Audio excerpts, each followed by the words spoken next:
Contract वाली बहू। नरेश की माँ अपने बेटे से मिलने दिल्ली आ रही है। इस बात का पता चलते ही नरेश के दिल में हलचल मच जाती है। नरेश अपनी माँ के स्वागत की तैयारी में लग जाता है। साथ ही उसे डर भी सताने लगता है कि उसकी माँ कहीं अपनी पुरानी जिद पर फिर से बैठ ना जाए। हे भगवान, इस बार बचा लो, अगले साल पक्का माँ की जिद पूरी कर दूंगा। तभी दरवाजे की घंटी बजती है।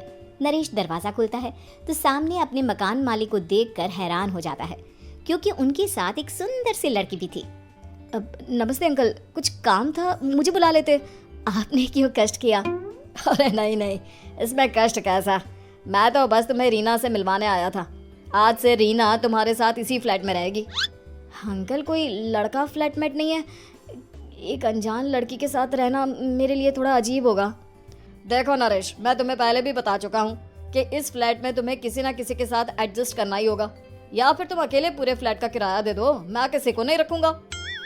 नरेश अपने मकान मालिक की बात सुन के रीना के साथ रहने के लिए तैयार हो जाता है, पर अंदर ही अंदर उसे ये बात खाने लगती है कि वो अपनी माँ को क्या जवाब देगा जब उसकी माँ रीना के बारे में उसे पूछेगी।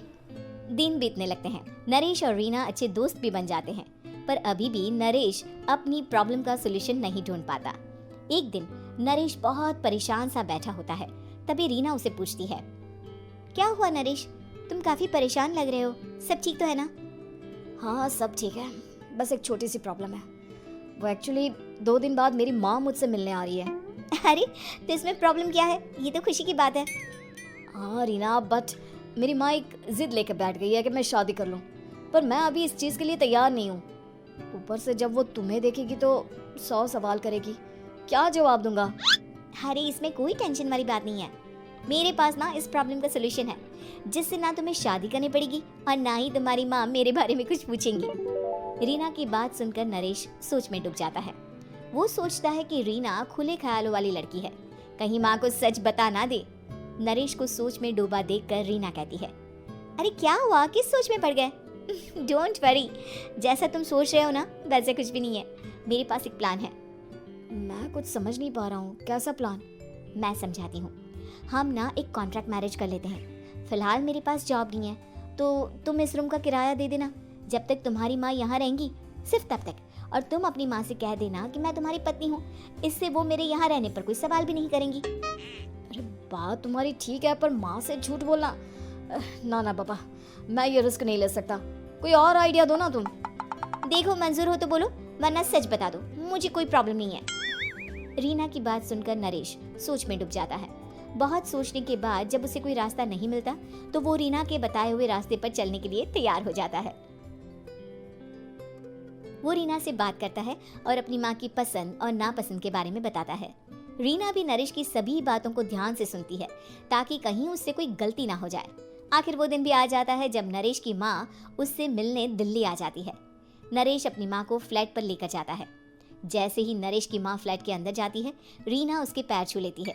ये देखकर नरेश की माँ थोड़ी घबरा जाती है और नरेश से पूछती है, अरे बेटा नरेश, ये कौन है?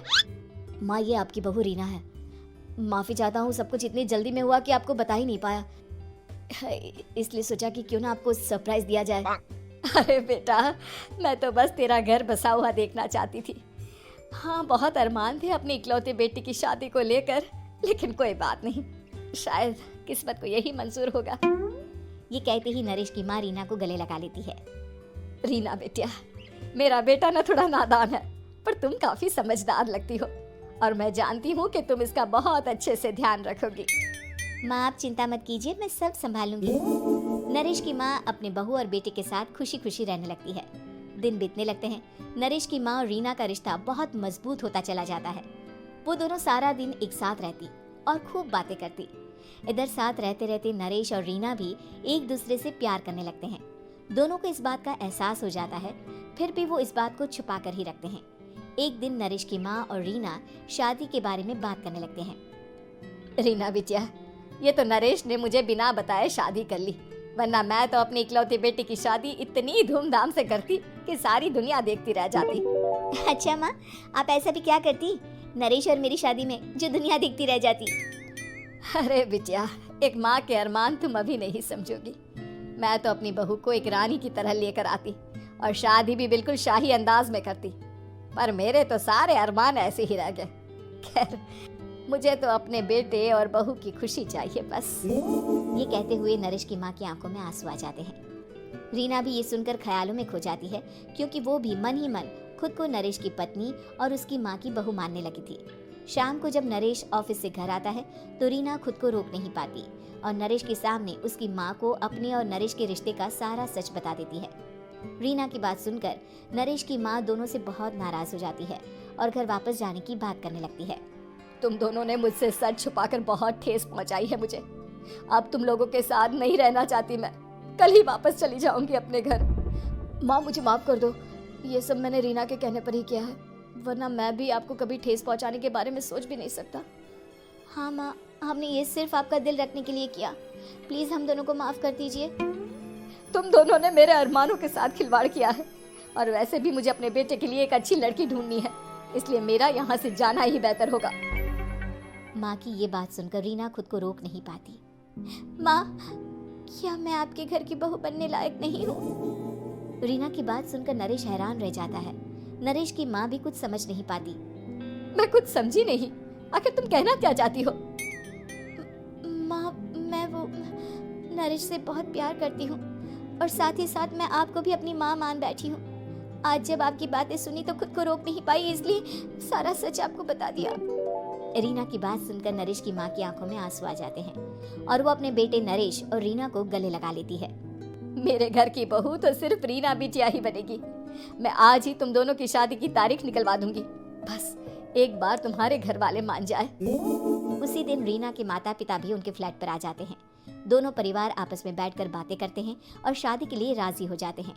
रीना भी कॉन्ट्रैक्ट फाड़ देती है और कहती है, सही मायने में मैं अब बहू बनूंगी।